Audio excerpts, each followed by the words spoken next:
É por causa dessas coisas que vem a ira de Deus sobre os que vivem na desobediência, as quais vocês praticaram no passado, quando costumavam viver nela. Mas agora abandonem todas essas coisas: ira, indignação, maldade, maledicência e linguagem decente no falar. Não mintam uns aos outros, visto que vocês se despiram do velho homem com suas práticas e se revestiram do novo homem, qual está sendo renovado em conhecimento à imagem do seu Criador. Nessa nova vida, já não há diferença entre grego e judeu, circunciso e circunciso, bárbaro e escravo ou livre, mas Cristo é tudo e está em todos. Portanto, como povo escolhido de Deus, santo e amado, reviste-se de profunda compaixão, bondade, humildade, mansidão e paciência. Suportem uns aos outros e perdoem as queixas que tiverem uns contra os outros. Perdoem como o Senhor os perdoou. Acima de tudo, porém, revista-se do amor, que é o elo perfeito, que a paz de Cristo seja o juiz em seus corações, visto que vocês foram chamados a viver em paz, como membros de um só corpo. Sejam agradecidos e habite ricamente em vocês a palavra de Cristo.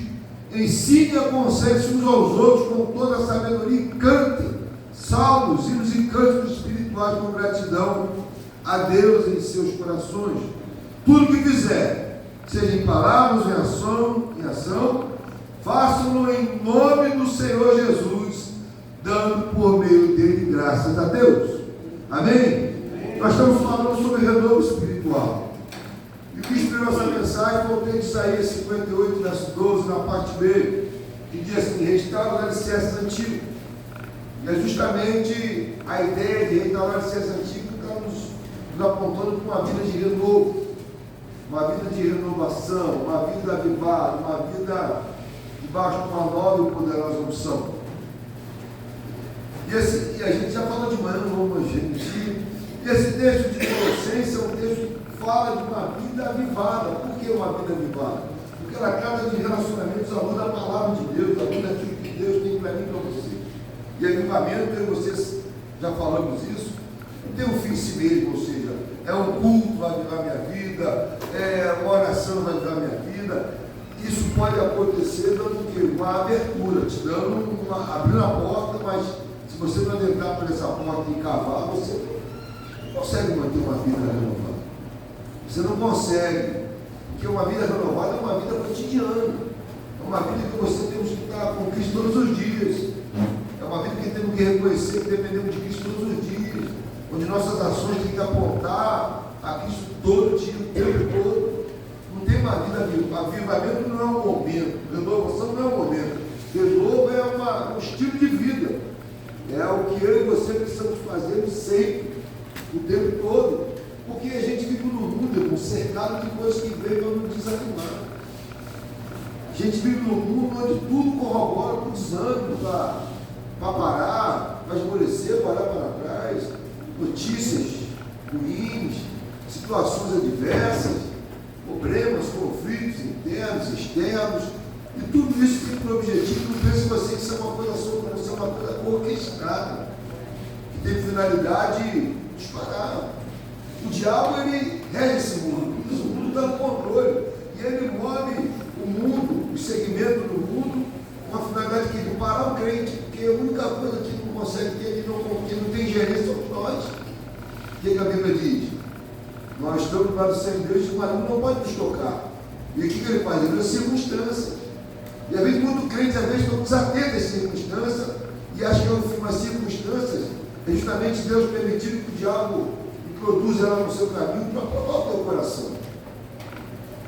Ainda com o intuito dela para nos pagar, mas Deus permite que você passe por situações, porque Deus, Ele quer que você cresça. E as frustrações, as circunstâncias difíceis, elas são uma fonte de renovo. Elas são as fontes de criatividade.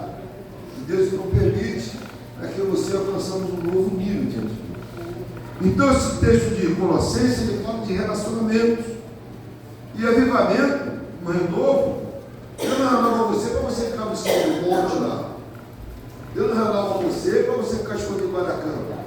Deus te renova para você se relacionar. Para que através da sua vida, outras vidas sejam contagiadas, outras pessoas sejam também despertadas, E assim vai, de fé em fé, de glória em glória. Esse é o propósito da uma vida renovada. Você aquecido, você toca no teu irmão, você inspira teu irmão, seu irmão inspira o outro irmão, e assim vai. Daqui a pouco está todo mundo pegando fogo aqui nesse lugar, porque esse é o nosso desejo. E é o desejo de Deus também, em nome de Jesus. Mas amém? Amém. Então vamos ter de Colossenses. Colossenses 3. E já vamos dar só uma repassada aqui que já falamos. Falamos já no capítulo 1 e 2 que uma vida vivada precisa ser uma vida renovada, perdão, começa na nossa maneira de pensar. Verso 3 e 4, falamos que a vida de Cristo só se manifesta em nós quando morremos. Verso 5, Folha agarrou aqui. Precisamos conhecer as nossas fraquezas humanas e não as alimentarem. Pelo contrário, precisamos fazer ela morrer. Verso 6, aprendemos aqui que voltar às práticas de desobediência passada, em vez de atrairmos a bênção do renovo, a gente está despertando a ira do Senhor. Verso 8, esse texto ele fala de que eu e você devemos dar um bom testemunho para com as pessoas que nos cercam. E a gente não pode fazer práticas que não são convenientes do santo. Isso demonstra que a gente está procedendo na fé. E de manhã falamos no verso 9, vou ler ele aqui. Não mintem uns aos outros, visto que vocês já se despiram do velho homem com suas práticas. E de manhã nós falamos no verso 9 que a mentira, ela aprisiona, gente. Ela aprisiona a mim e você no velho homem, não deixa você ter uma vida renovada, porque ela te aprisiona, ela te engana. Agora vamos entrar no verso 10, amém ou amém? Vamos orar. Pai, nós queremos te agradecer pelo privilégio de poder estar aqui nessa noite, debruçado sobre a tua palavra. A palavra que para nós não é somente informações, mas é um lugar seguro para nós abrigarmos. Ela é lâmpada para nossos pés, ela é luz para os nossos caminhos. Ela é a palavra que é a ponte que nós, atravessamos todas as adversidades. Ela para cada um de nós, ela é um abrigo na tempestade. Ela, para nós, ela é o nosso lugar seguro, é o nosso abrigo. Fala conosco e nos abençoe, de maneira que ao final desse tempo a gente saia daqui impactados, desejosos por uma vida que nos dedicamos mais às coisas lá do alto e vivamos muito mais para ti do que para nossos interesses. Fala conosco, que a nossa oração em nome de Jesus. Posso dizer amém? Amém. Glória a Deus. Então vamos ler o verso 10. Projetou ali? Beleza, Júlio? Diz assim: e se revestido do novo, o qual está sendo renovado em conhecimento à imagem do seu Criador. Vou ler novamente. 10. E se revestiram do novo, o qual está sendo renovado em conhecimento à imagem do seu Criador. No verso anterior, que é o verso 9 que nós lemos, Paulo diz que devemos despir-se do velho homem com os seus feitos. E agora Paulo está fazendo justamente um contraponto, a contramão do destino. Está mandando a gente revestirmos do novo homem. Ele diz: se revestiram do novo, a gente tira a roupa do velho, despir-se do velho, e a gente então começa, ele vai dizer, uma vida está sendo renovada. Veja, a palavra aqui é bem clara, no ano novo, ele começa. Quando a gente tira o velho homem e nos renovamos aqui ao novo homem, Cristo Jesus. Em sua carta à igreja de Éfeso, Paulo também ele aborda esse mesmo assunto. Efésios 4, 24, diz assim: a revestir-se do novo homem, criado para ser semelhante a Deus em justiça e em santidade proveniente da verdade. Vou ler novamente. A revestir-se do novo homem, criado para ser semelhante a Deus em justiça e em santidade proveniente da verdade. E eu quero então aprofundar um pouco essa abordagem de Paulo aqui, no que diz respeito ao novo homem. Porque veja, o novo homem é aquele que caminha com uma vida de renovo. O novo homem é aquele que está mergulhado no propósito de ter uma vida renovada, de ter uma vida avivada, de ter uma vida cheia da presença de Deus. E Paulo então faz plena abordagem aqui, que deve ser típica do novo homem. Ele diz, olha, existe, veja, a revestir do novo homem, e ele vai dizer três coisas. Primeiro, criado para ser semelhante a Deus. Segundo, em justiça. Terceiro, em santidade proveniente da verdade. E eu quero então fragmentar esses três viés na vida do novo homem. Primeiro vai dizer, criado para ser semelhante a Deus. Paulo está fazendo uma alusão justamente ao texto de Gênesis. Pode projetar, gente? Gênesis 1, 26 e 27, olha o que diz. Então Deus disse, façamos os seres humanos da nossa imagem conforme a nossa semelhança. Domine eles sobre os peixes do mar, sobre as aves dos céus e sobre os animais de rebanho, sobre toda a terra, sobre toda a terra e sobre todos os animais que caracterizam a terra.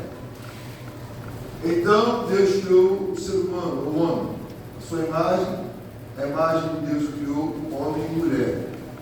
Criou. Volta no 26.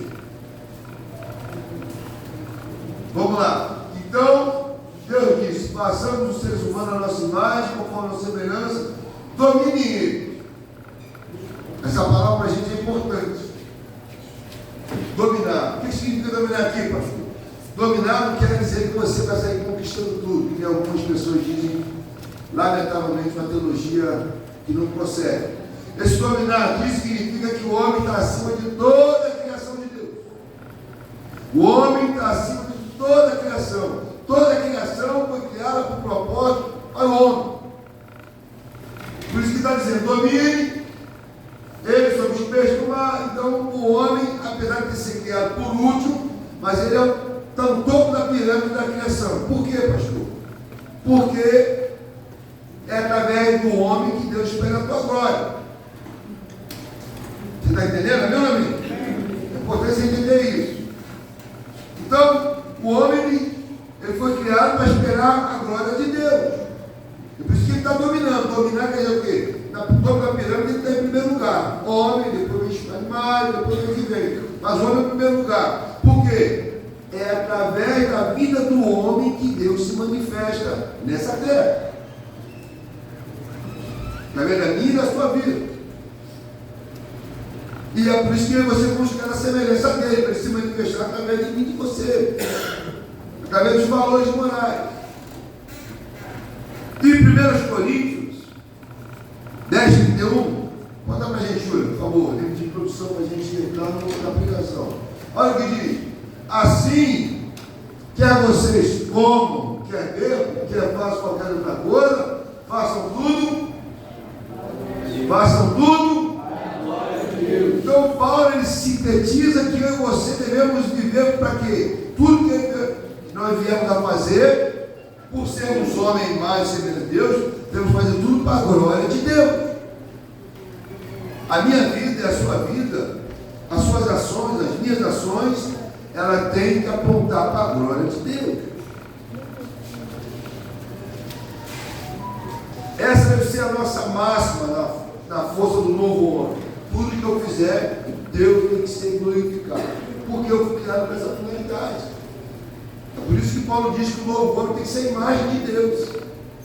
E eu quero então agora, a título de aplicação dessa verdade, trazer um texto de Atos. Atos 11, 20 e 26, porque é um texto da Bíblia, para mim, no meu entendimento, é um texto que mais se aproxima de vivermos para a glória de Deus.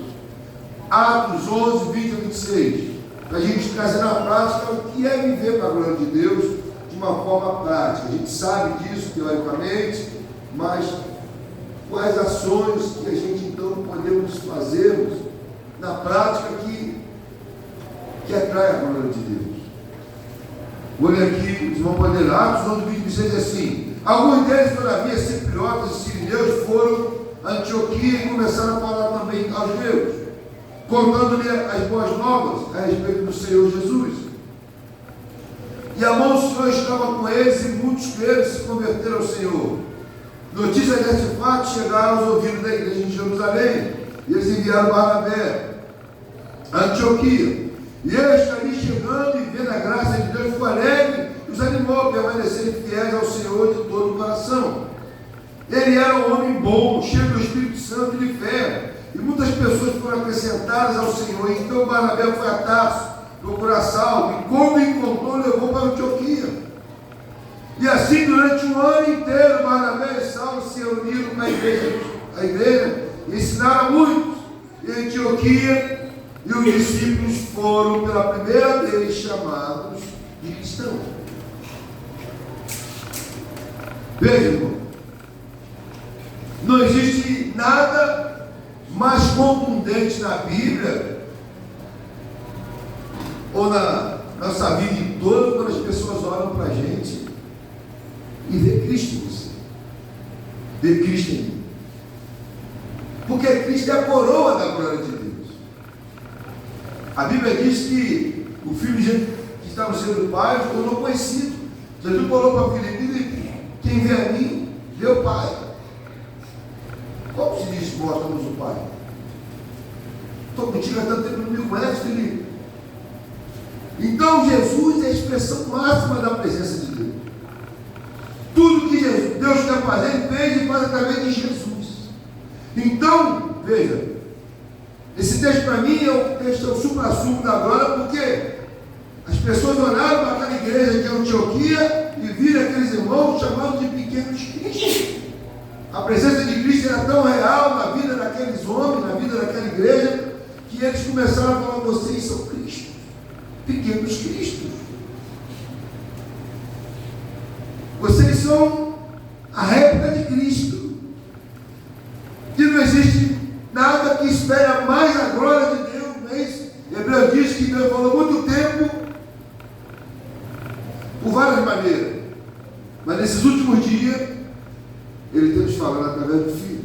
E o Filho é o esplendor da glória de Deus, diz a palavra de Deus. Então, esperarmos Cristo é viver para a glória de Deus. Então, eu queria abordar os pontos que levou aquela igreja a ter esse reconhecimento do de fora.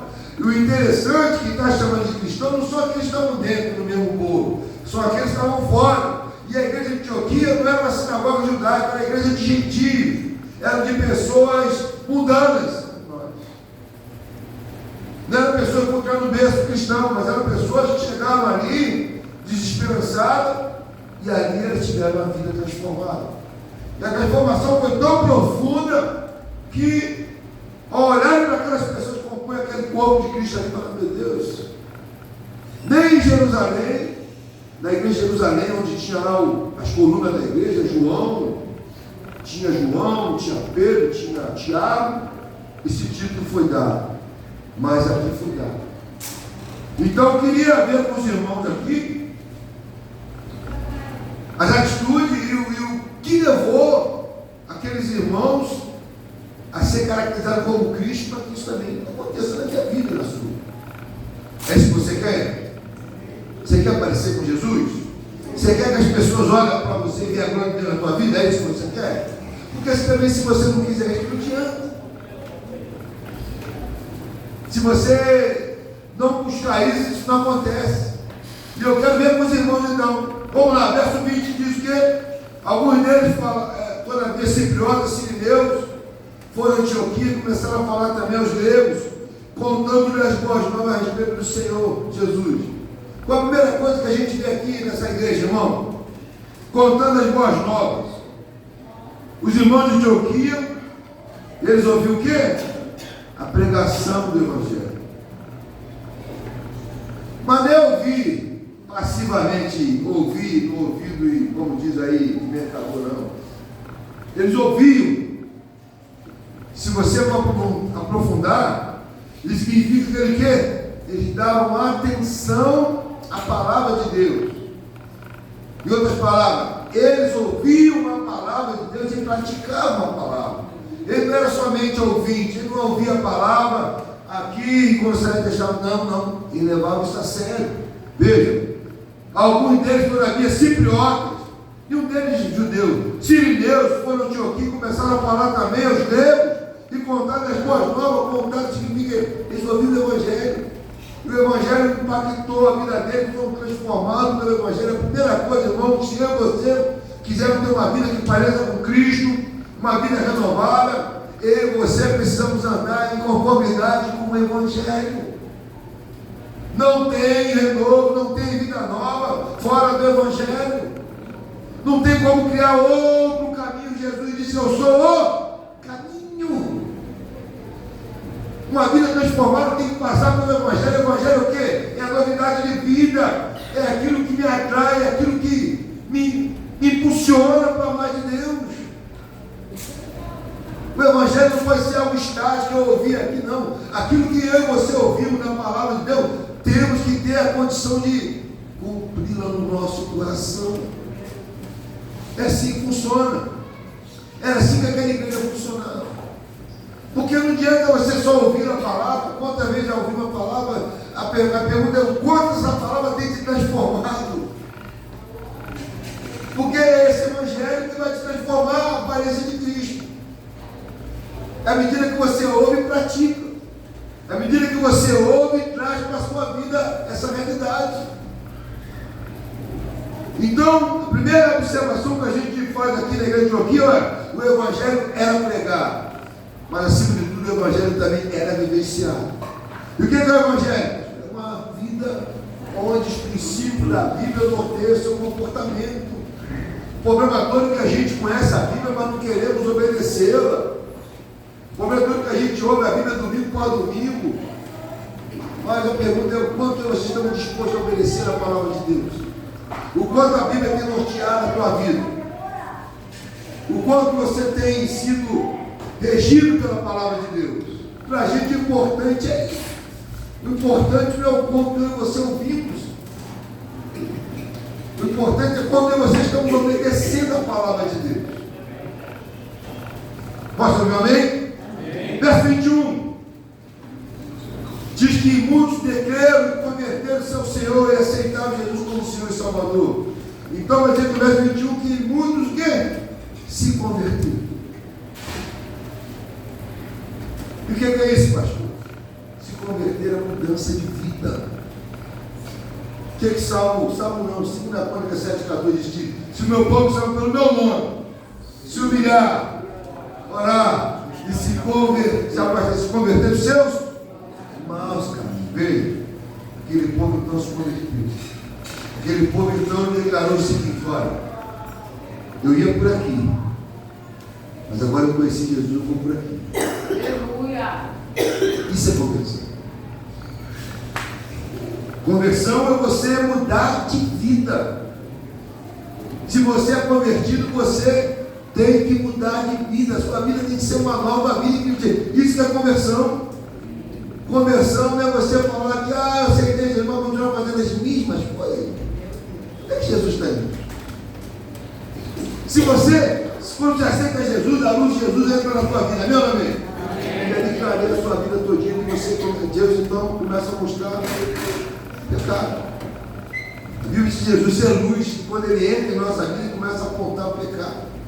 Não apontar em nível de acusação, mas apontar em nível de correção. Porque se você não se corrigir, você nunca vai viver o melhor de Deus. E Deus então entra na tua vida e começa a dizer para você: olha, tem que consertar aqui, tem que se consertar ali, tem que limpar, tem que perdoar, e uma série de coisas. Isso é conversão. Se você aceitou Jesus e continua fazendo as mesmas práticas do passado, tem alguma coisa errada e não é com a palavra de Deus.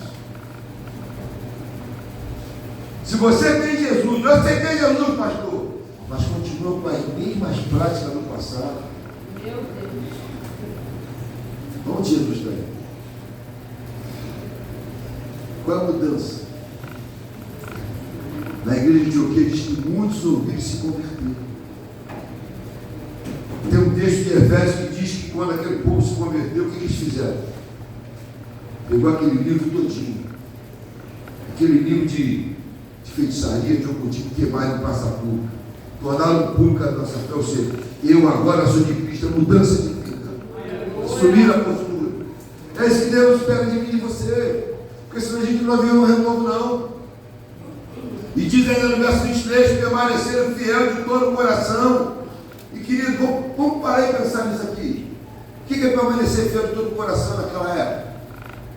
Estamos falando da época de quê? Dos Atos dos Apóstolos. Quando você se convertia, daí a pouco o judeu vinha, o grego vinha, o romano vinha, tirava você, estava o culto lá, agarrava pelo cabelo, vamos para o Coliseu. E morria. Aceitar Jesus naquela época não era aceitar Jesus e ficar de balela, não. Aceitar Jesus é o seguinte: era declarar guerra para o Império Romano. Aceitar Jesus era colocar a guilhotina no pescoço.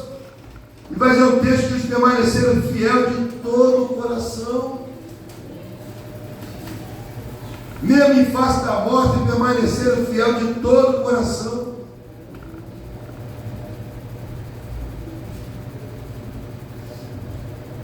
Infelizmente, a gente tem visto uma fragilidade muito grande nessa área da nossa vida. Qualquer coisinha a gente quebra a fidelidade. Qualquer coisinha a gente já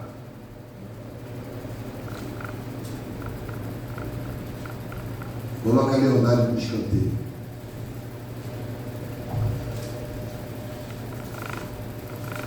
Qualquer lutazinha a gente abandona. Não.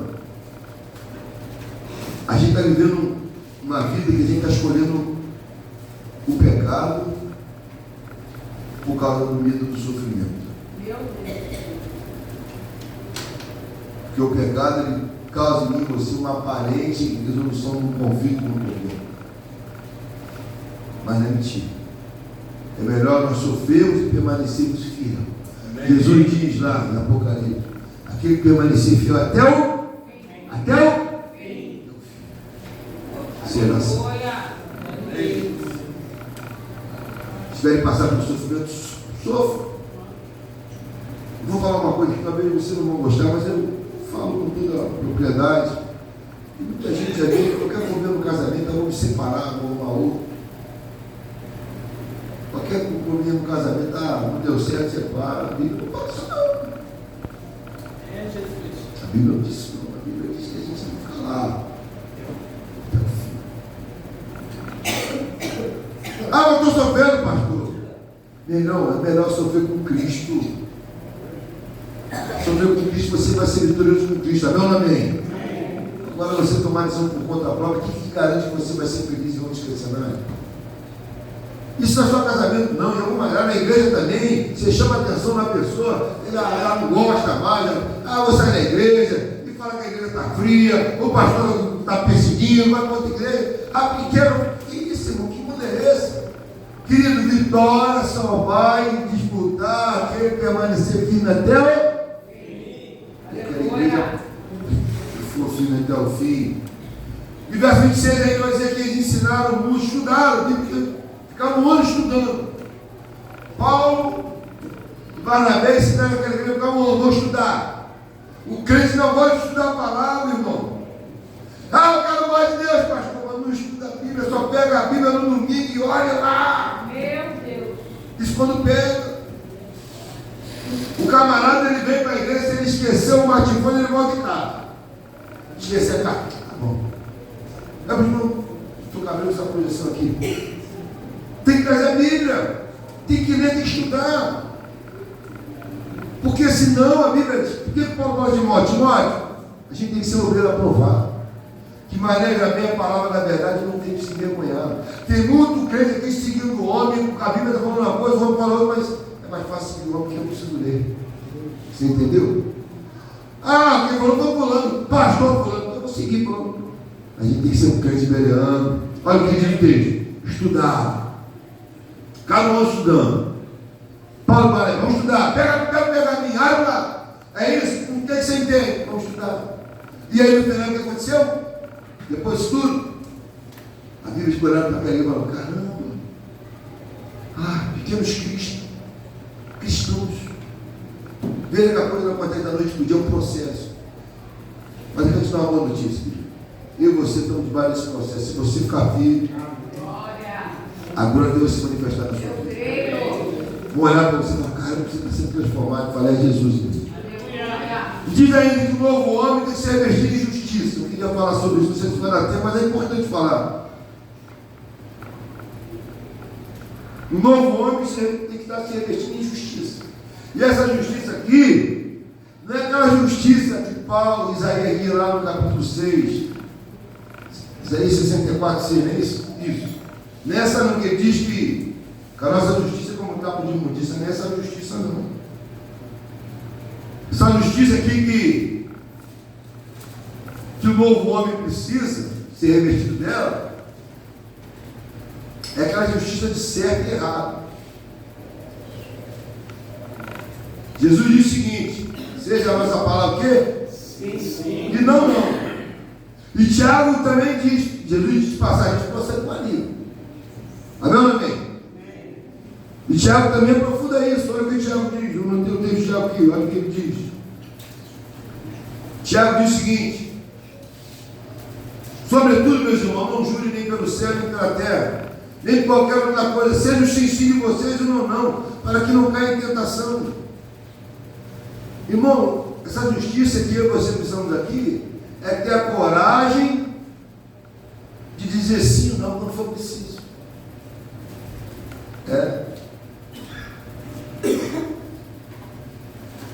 A gente tem que aprender, porque a gente tem uma cultura de sim, porque tem muita gente que tem medo dizendo não, né?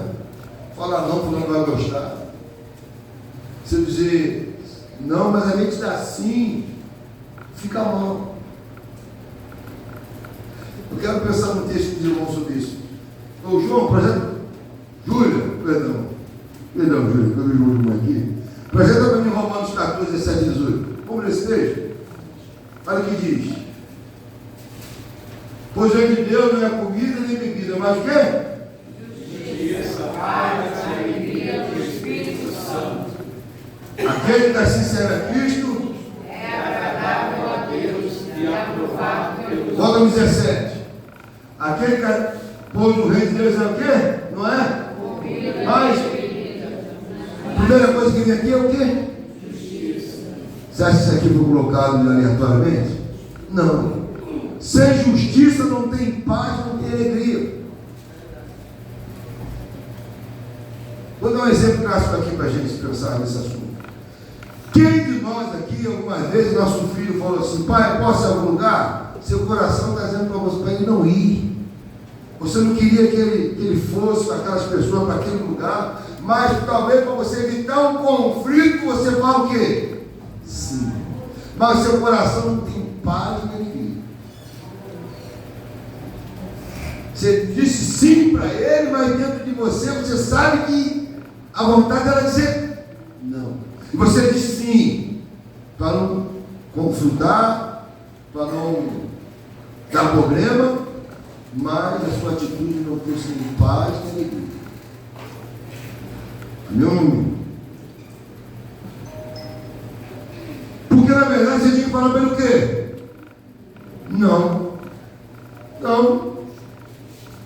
Aí quer dar um conflito, mas no seu coração você tem paz e alegria.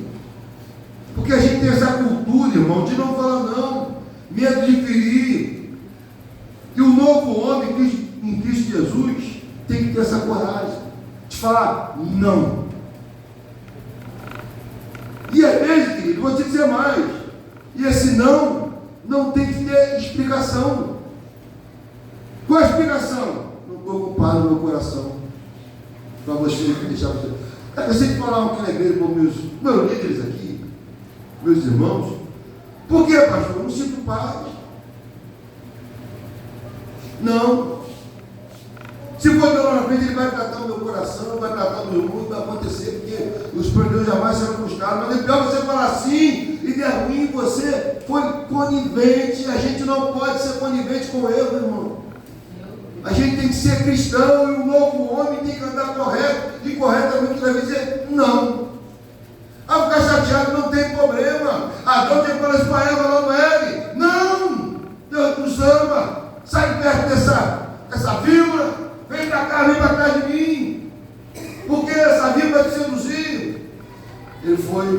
disse, ele não falou não, e acabou o problema, e às vezes a gente está assim. A gente tem que aprender a falar não. Não é bíblico. A gente vai dizer, vai dar problema. Que dê problema, vai dar problema, mas depois vai trazer paz, justiça e alegria.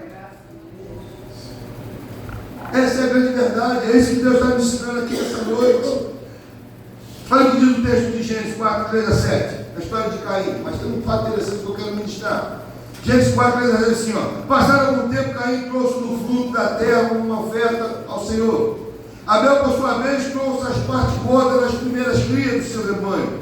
E o Senhor aceitou com agrado Abel sua oferta, mas não aceitou Caim sua oferta. Por isso Caim se enfureceu, o seu rosto se transtornou. E o Senhor disse a Caim, por que você está furioso? Por que se transtornou o seu rosto? Se você fizer o bem, será aceito? Deus falou para Caim o quê? Não. Não aceitou Caim, veja. É legal isso. Ele não aceitou Caim a sua oferta. Porque Deus não aceita a oferta de quem está de qualquer jeito. Você entende isso? Deus não rejeitou a sua oferta de Caim. Não deixa brincar, olha. Deus rejeitou primeiro quem? Por quê? Deus não aceita você de qualquer jeito, não. Não adianta você dar para Deus os seus tesouros se você não está bem com ele, não. Deus quer o coração. Mas eu quero chamar a atenção aqui que Deus falou que é para Caim. Não, cara. Não vou aceitar. Para você não. Mas o que ele falou para Caim? Caim faz o seguinte, não é. Mas se proceder bem, será aceito. Muitas das vezes, o não, querido, aprenda isso, não. Você está dando oportunidade àquela pessoa de ser melhor do que ela, de se consertar, de acertar. E muitas das vezes a gente, como crente, tem medo de falar não. É o filho, é a esposa, é o marido. Mas eu quero dizer que muita gente fala assim, mas depois vem a catástrofe atrás. Os problemas sérios. É isso que eu não vou ter que ser justiça. A gente muitas das vezes quer ser um cristão político. Né? Não posso ficar mal com fulano, eu tenho que ficar bem com ciclano, porque senão. E aí sua vida espiritual vai minguando. Vai minguando, porque a Bíblia diz. As más conversações, elas corrompem o rosto. Se você está andando com pessoas que não estão alinhadas com a palavra, você não confronta, você não diz não, você nada, aquilo vai te consumindo também. Glória a Deus. A lei diz o seguinte: se eu estou num lugar e aquela pessoa que está comigo pratica um crime, e eu estou com ela, não faço nada, eu respondo tanto quanto ela. Se ela responder por homicídio, eu respondo também como conivente comigo. E a gente, como cristão, não podemos. Eu sei que é difícil alguém falar não, porque dá desgaste. Mas santidade e justiça procede assim. É não. Vai doer, vai, mas tem cura. Quantas das vezes nós poderíamos ter falado não? Quantos não você poderia dar na vida para evitar problema que você não teve, irmão? Quantos não você poderia falar para o seu filho, não? E hoje ele está colhendo muitas vezes no fundo da mar. Às vezes a gente ensina de manhã, filho não quer vir para a escola bíblica, filho não quer vir para a igreja. Aí você fala, não, tá bom hoje, filho, mas se ele ficar amanhã, ele vai crescer. E a mãe vai falar, não quero não. Você vai ter que secar, porque quando ele era pequeno, você deixou ele dominar. Você deixou ele tomar a frente da situação. Não, você vai sim, vamos embora. Vem bicudo, vem chateado, vem chutando lata, vem. Mas vem. Chega aqui, o Espírito Santo para sobre a vida dele. O teu coleguinha brinca, aquele domingo você venceu o nome de Jesus. E vamos embora. Daqui a pouco, quando ficar grande, ele vai sozinho. Ensinar ele os caminhos que ela deve dar, depois de muito tempo ela nunca vai se desviar da palavra de Deus. Então, meu irmão, a gente precisa aprendermos isso. Um novo homem, se você quer uma vida vivada, você tem que também dizer não. Você não pode ser um crente frouxo. Me perdoa a palavra. Glória a Deus. Mas é verdade, é o que a Bíblia nos ensina.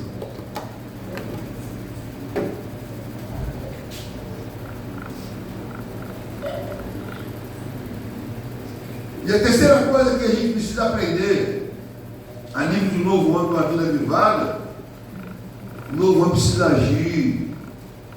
em santidade proveniente da verdade. A primeira coisa que nós falamos é que ele tem que espelhar a imagem de Deus. O novo homem tem que espelhar a imagem de Deus. Segunda coisa, o novo homem tem que ser justiça. E justiça que é senso de certo e senso de errado.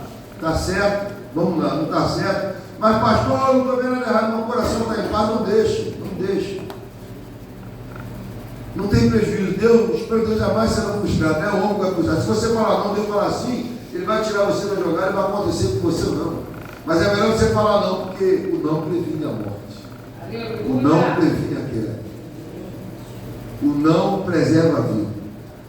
E por fim, o novo homem, ele precisa ser alguém que anda em santidade proveniente da verdade. As suas ações têm que ter por base uma santidade proveniente da verdade.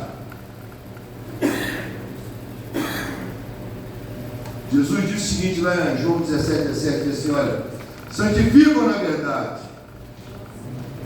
A tua palavra é a verdade. Paulo, quando estava despedindo da igreja de Éfeso,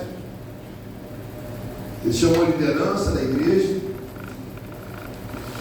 e ele disse o seguinte, chegou lá para fora da praia e deu instrução, olha, estou indo para Jerusalém e contou tudo aquilo que você sabia. Mas ele fala algo muito importante para mim e para você em Atos 20, apresenta para a gente, Júlio, Atos 20, 20, olha o que ele diz.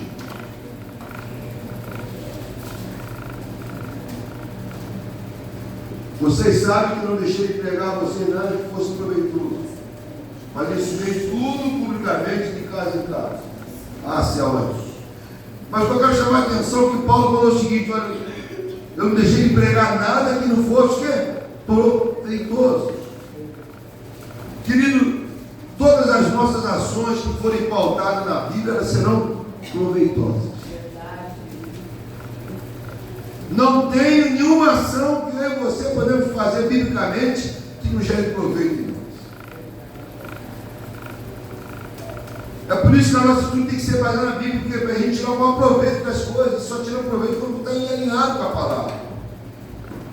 E o que quer dizer proveito, pastor? Proveito é aquilo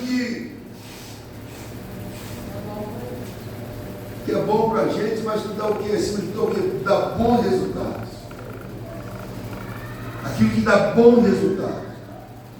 Então, quando eu e você andamos alinhados em santidade com a palavra, tudo que eu e você fizermos vai dar um bom resultado. Você pode amém? Aleluia! Tudo. Vai ser aquela árvore que eu gosto muito lá do Salmo primeiro, né? Dá fruto no tempo certo, suas folhas não murcham, e tudo que faz, prospera. Aleluia! Então, querido, andar em santidade é você ter a certeza que você vai dar bom resultado aonde? No seu casamento. Seu casamento vai ser bem sucedido.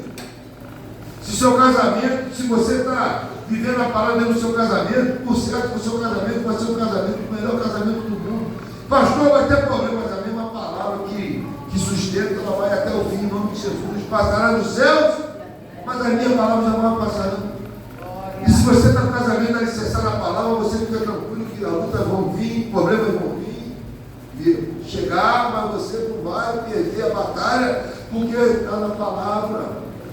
E a palavra diz que a gente vai tirar bom proveito. Isso vai ser em todas as áreas do relacionamento, vai ser na nossa vida profissional, vai ser no nosso ministério, onde colocarmos a planta do nosso pé, nós seremos do quê? Bem sucedido, diz a palavra de Deus. Então a nossa ação tem que ser assim. E se tem alguma coisa na tua vida que não está sendo bem sucedida, querido, por certo, ela não tem por base a palavra.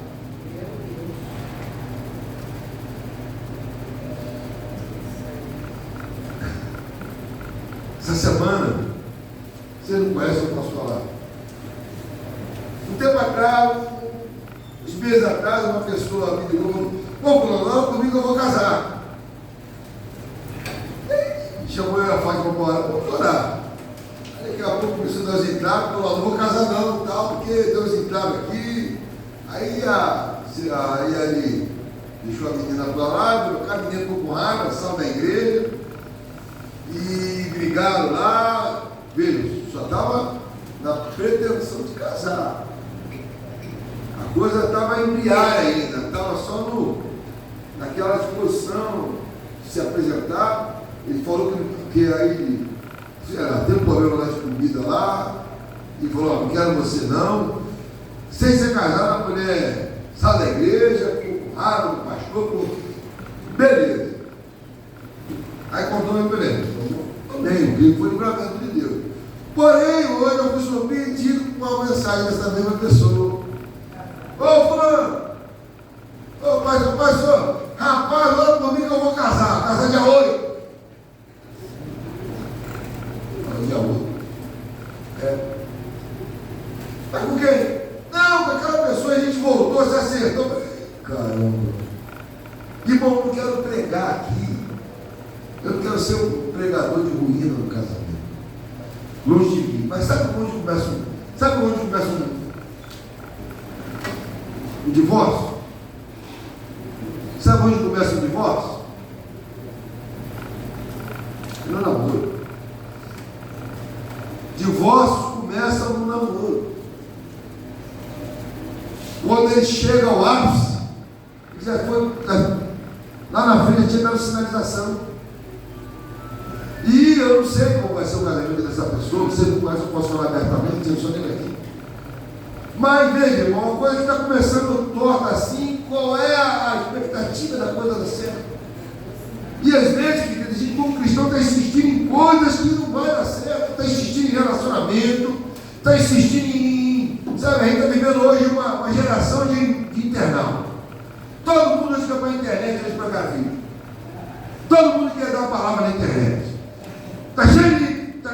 Todo mundo dá a palavra. Um dia eu estava vendo uma pessoa ali, que eu conheci, ela dando uma instrução para a mulherada. Vocês, mulheres,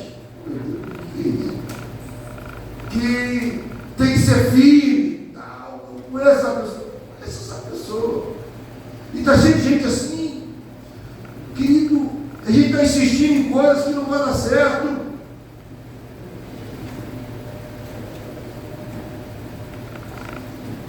A Bíblia diz que Jesus estava no caminho de Emaús, amém? Com 2 ciclos. Amém ou amém? Amém. Lucas 24 diz isso, para a gente fechar nossa fala. E aí então Jesus diz que o texto que ficou bem mais à frente aqui, o que eles fizeram com Jesus? Se lembra o texto? O que eles fizeram? Antes disso, eles insistiram com Jesus.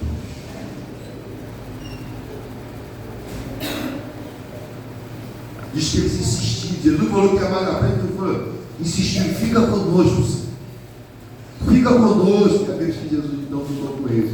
Aí que entra na casa, então pega o pão que parte e desaparece a presença. Mas antes de Jesus entrar na casa, deixa eu ver só esse texto aqui, só para a gente terminar a nossa fala. Está lá em Lucas 24, não é isso que eu falei?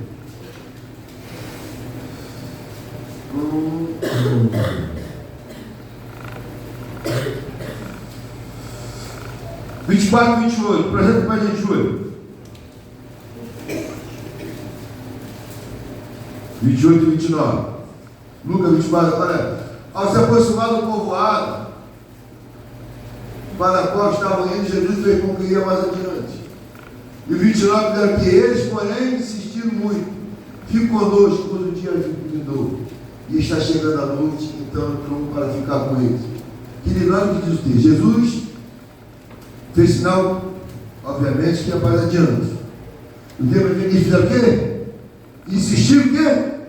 Insistiu o quê? Querido, se você quer insistir uma coisa, insista com Jesus. Aleluia. Insista com Ele. Glória. Insista muito nele, porque às vezes está insistindo coisa que não vai dar certo, não tem uma base. A Bíblia insistiu muito. Fique conosco, Senhor. Glória. Pois o dia findou, está chegando a noite, entrou Jesus. Então foi o quê? Foi embora? Entrou para ficar com eles. Então, meu irmão, se as nossas ações forem firmadas na palavra, por certo, eu e você seremos bem-sucedidos aonde nós colocamos a planta de Deus. Que Deus nos abençoe nessa noite. Que você saia daqui desejoso por mais de Deus. Que essa palavra possa encontrar guarida no seu coração. E quando as pessoas olharem para nós. Porque, irmãos, eu não sei você, mas eu quero ser conhecido como alguém que tem compromisso com Deus. Eu não quero ser conhecido como qualquer cristão. Não quero, não. Não estou vendo que eu tenho que ser chamado de atenção para ser mais espiritual. A ideia é essa. Mas alguém olhar para mim, olhar e falar: alguém que tem compromisso com Jesus. É isso que eu quero. É isso que eu quero. Porque se não for assim, nosso evangelho não está impactando. Se a gente não vivesse, não buscarmos isso, nosso evangelho está muito água com açúcar. Nosso evangelho está muito morno, está muito. Não. O evangelho tem que. A Bíblia diz que Paulo chegou lá em Efésios, não é isso?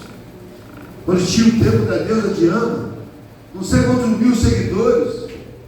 Paulo chegou naquele lugar, e a Bíblia diz que Demétrio levantou e falou: esses homens estão infernizando esse lugar. E por que estavam infernizando?